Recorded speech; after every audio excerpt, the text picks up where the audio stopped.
arkadaşlarım. Nasılsınız?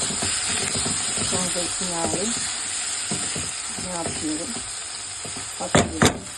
Yeşil fasulye yapacağım değerli arkadaşlarım. Soğan, biberlerimi kavurdum, hazırladım. Şimdi domateslerimi koyuyorum. Değerli arkadaşlarım.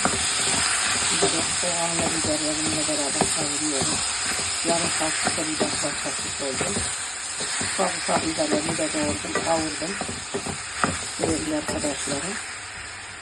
Şu an fasulyenin şeyleri hazırladım.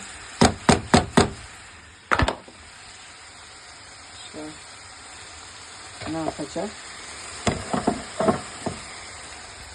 Şimdi taze fasulyelerimi yapacağım aslında.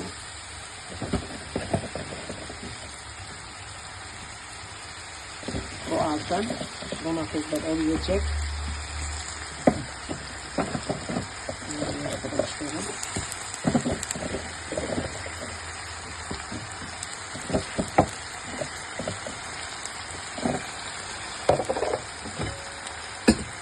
Bir bardağa yaklaşık koyacağım.